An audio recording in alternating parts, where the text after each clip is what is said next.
Welcome to the celebration. Did you all know that today marks 6 years to the day since Jacob and Liz met?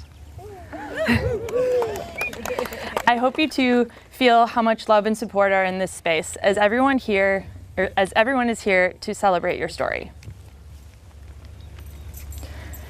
We have 18 different states, Canada and Mexico represented here today. Whether you traveled 1 hour or 10 hours to get here, everyone was invited for a reason. And the reason is that you have impacted the lives of Liz and Jacob in such a significant way that they want to share their best day so far as a couple with you. The world is made up of millions of stories, and I'll start with this one. Camping Elia was my home for many summers, and during the summer of 2002, I was the waterfront director.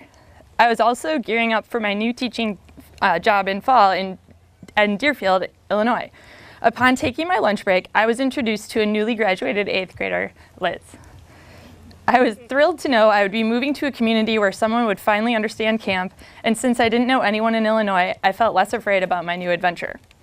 But it probably wasn't until 2005 that I really got to know Liz well. Liz brings so much positive energy to any room she walks into. Kids adore her and would request her weekly to be their counselor. One of my favorite things about her is that she is willing to dress up in a wacky costume to make things more fun for kids and staff. She brings great conversation and is by far one of the most creative camp counselors I've ever worked with. While at camp, Liz and I always shared the awkward moments together.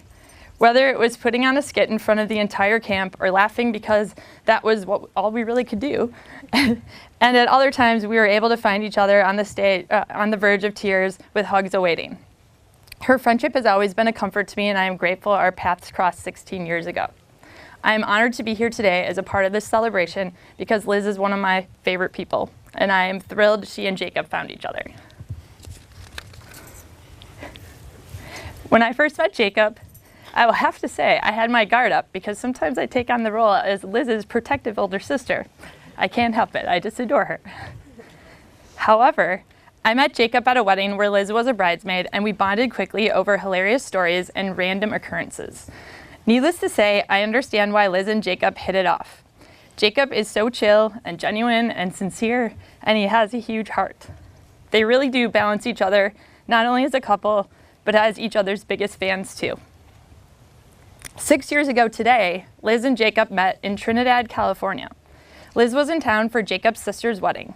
The two hit it off immediately and stayed up until the early morning 2 nights in a row talking. Just talking. They stayed in touch with the occasional Facebook message for the better part of the year until one day when Liz's phone rang. It was Jacob, wondering if Liz wanted to come out to California for a weekend. After much pacing and pinching herself, Liz said yes, and so began the most elaborate first date ever. After that trip, Jacob and Liz were as inseparable as two people who live 2,000 miles apart could be. After almost 3 years of dating long distance, they decided they were done crying in airports, and they moved to Chicago together. When I see Liz and Jacob together, I know that they are meant to be. They have this presence they bring anytime people are near them. It is an inclusive presence that people are drawn to. They always make everyone feel welcome and a part of the group. And today we will celebrate their marriage. Hello, I'm Katie. I have known Liz since we were both in preschool. Liz and I grew up 2 doors down from each other, and the Ziners and the Goldsbergs have been family friends for over 25 years. The following is a passage from the television classic Boy Meets World, which Liz and Jacob both grew up watching. It's from the pilot episode in which an 11-year-old Corey is in detention for listening to a baseball game on his headphones during Mr. Feeney's lecture about Romeo and Juliet. For context, earlier in the episode, Feeney invites a woman over to his house for a date, makes her a salad, but she never shows up. This is Feeney talking to Corey in detention. I live on the other side of the fence from you, Corey, and it's impossible not to face in your direction every once in a while and notice the people in the next yard. And through the years I've got to know them, it is apparent that they are fine individuals. But their real strength comes from being a family. And do you know why they're a family, Corey? Because at one time, two people realized that they loved each other and pursued the unlimited potential of what may come from that love. There is no greater aspiration than to have love in our lives, Mr. Matthews. Romeo knew it and died for it. Others know it and prepare salads. And those who don't know it will sit in detention for the rest of their lives. This particular detention is over. Hi everyone, I'm Connie. Liz and I went to college together and became close after I joined the same sorority. I was also living in Milwaukee when Liz and Jacob started dating, and I was able to see the beginning of their relationship. I'm really privileged to be here celebrating the best day so far. The following is a speech by Coach from Friday Night Lights, another one of Liz and Jacob's favorites. I want you to understand something. To me, being perfect is not about winning. It's about you and your relationship to yourself and your family and your friends. Being perfect is about being able to look one another in the eye and know that you didn't let each other down because you told them the truth. And that truth is that you did everything that you could. There wasn't one more thing that you could have done. Can you live in that moment as best you can with clear eyes and love in your heart, with joy in your heart? If you can do that, then you're perfect. I want you to take a moment and I want you to look each other in the eyes. I want you to put each other in your hearts forever, because forever is about to happen here in just a few minutes. I want you to close your eyes and I want you to put that in your hearts. My heart is full. Unity ceremonies have become commonplace in weddings. Some couples pour sand into a vase, some light candles, and others plant a tree together. Liz and Jacob wanted to find something more personal for their unity ceremony, something that spoke to both of their backgrounds and their lives together today. We came up with this 2 weeks ago in my backyard, and we call it the cutting of the cheese. Cheese. Cheese plays a surprisingly large role in their story. They met at a wedding next to a goat cheese farm. They bring cheese boards to every family Christmas, and they love to make Heidi's homemade mac and cheese recipe.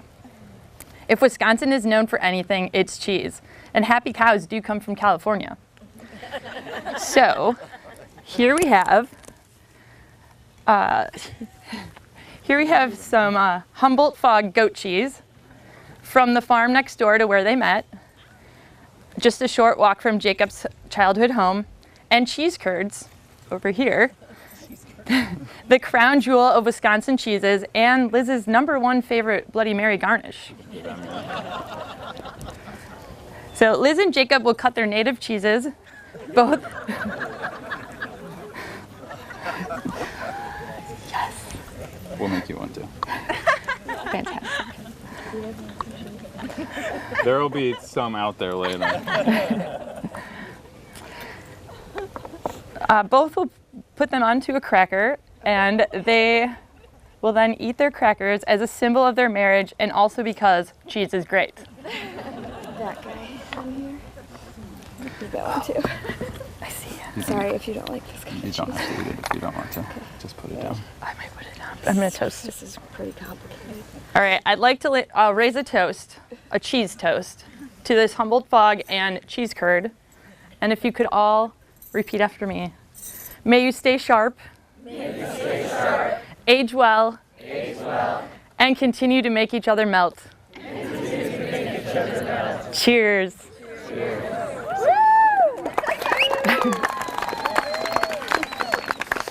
Ooh, really big bite. Go to him. Really big bite. Take a moment here. Yeah, it's good. Wedding vows symbolize crossing a threshold together. In saying your vows, you are looking back on everything you've built together over the last 6 years. your home, your community, your shared values, and promising to give your all as you continue to build on that foundation as married partners. Liz and Jacob have prepared their own vows to read before everyone here today as testaments to their commitment to love and equal union in marriage. Jacob, you may read yours first. Liz, can you guys hear me? Yes. All right. Liz, it seems that July 28th every 3 years brings us something huge for us. It's been 6 years to the day since we met, 3 years to the day since we moved into our first apartment together in Chicago. And on July 28th, 2021, 3 years from now, maybe we'll be adopting twin German Shepherd puppies. But really, all I know is that on that day, we'll be celebrating our 3rd wedding anniversary and looking back on today, which is a moment we've worked so hard for together. I'm thankful every day that we found each other, or rather that we were introduced. Shout out Ellen, wherever you are. Drinks on us tonight. Drinks on the parents tonight. Liz, I admire your courage, your resilience, and your wit, and I hope to one day be right as often as you are. I always knew I couldn't marry anyone who didn't connect with Wally. It was just the two of us for the first couple of years together. But you took to being his dog mom seamlessly. If it's any indication of our future human parenting, well, I'll probably walk them more, and you'll probably feed them more, and they'll have crippling separation anxiety. But we'll make a great team. You see things in me that I never used to, and I often still don't see in myself. You have confidence in me for all the moments I can't find it. Thank you for not only accepting my idiosyncrasies, but for encouraging them, and sometimes even joining in them with me. There's nothing more I could ask for in a partner than someone who will watch 3 episodes a week of Big Brother with me, surprise me with scratcher tickets, and follow 1,000 random German Shepherd Instagram accounts, and have Warriors Bleacher Report alerts on your phone. I'm kidding, but really, there's so much you do to indulge in the things that make me happy, and I can only hope to make you feel as validated, accepted, encouraged, and supported for the rest of our lives together. I promise to nurture and encourage your growth, to communicate honestly, respectfully, and with good intentions. I will be your steadfast companion and non-judgmental confidant. I vow to put you on my health insurance as soon as possible. To never watch an episode of 90 Day Fiancé without you. And to take fewer embarrassing pictures when you fall asleep with your mouth wide open in the car. I'm so lucky you've chosen me, and I promise to honor that by always striving to be the part you need, and by loving you for everything you are, my favorite human in the world. Jacob, I can't believe this all started with me ignoring your call. Every fun party girl knows the best way to avoid heartbreak is to never get your hopes up. It was different with us, though. For us, it really wasn't a hope, it was a knowing. Once you and Wally came into my life, I knew I would do anything to keep you there. A very fun thing about me is that logistics make me queasy, and I hate them.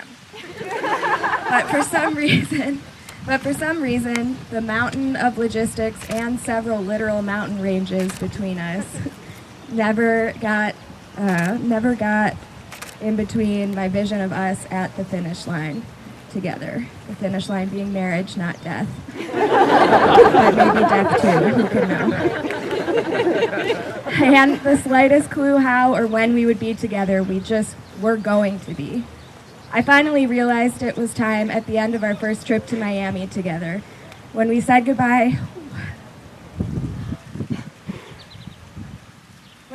to one another and got on separate rental car shuttles heading to our respective destinations, my heart ached so hard I couldn't breathe without sobbing, much to the chagrin of the shuttle bus driver. But that's when I knew I never wanted to get on separate rental car shuttles ever again. Of course, when I arrived at that realization, you were already there, waiting with your mischievous smile and open arms. Jake, the feeling I get from being around you is indescribable, but I'm gonna try. It's like the feeling you get right when you put on your favorite sweatshirt on a chilly day. It's warm, it's secure, and it's calming. Okay, it's exactly like a thunder shirt. You are my human thunder shirt. At any given time, there is nowhere I'd rather be than with you and Wally, doing anything. And you're the real deal. I love the way you walk the talk. I'm snotting so much.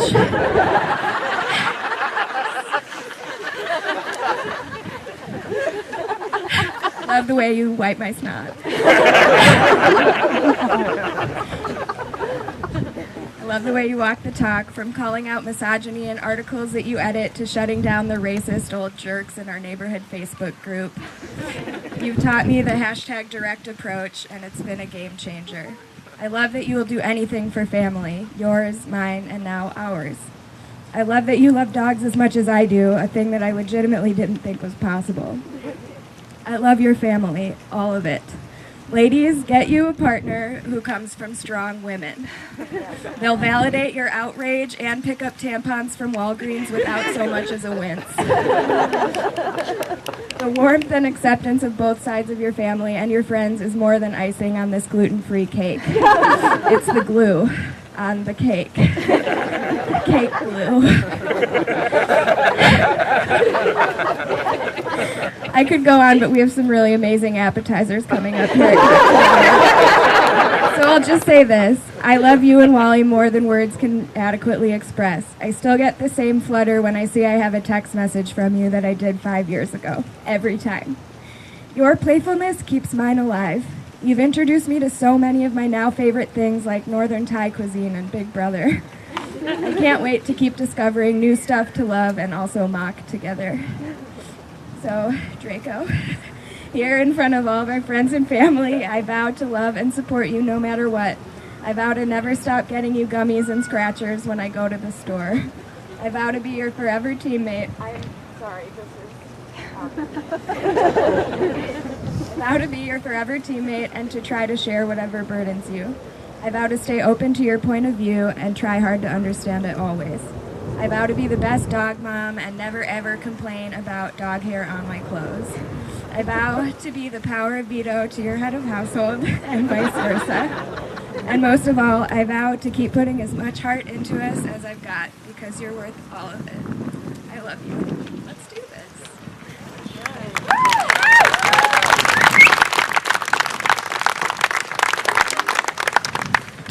Jacob and Liz, in marriage, do you promise to continue your equal partnership together, to navigate life as co-pilots, to compromise in pursuit of each other's happiness, to approach challenges head-on as a team, to remain each other's #1 fans, to help each other grow, to be the best parents to Wally and any other future dependents, canine or otherwise, to keep playfulness alive, to prioritize fun, and to love each other generously and always to the best of your abilities?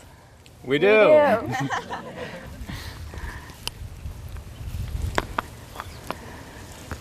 Here are your rings. Thank you. You may put them on now. Hold that one. How does this go? That's fine. Good night. Stuff it on there. There you go. Good job. Good job.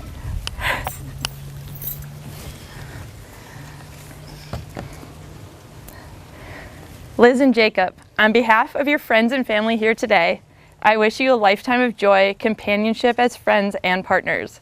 And by the power vested in me by the internet, I now pronounce you husband and wife. You may now kiss.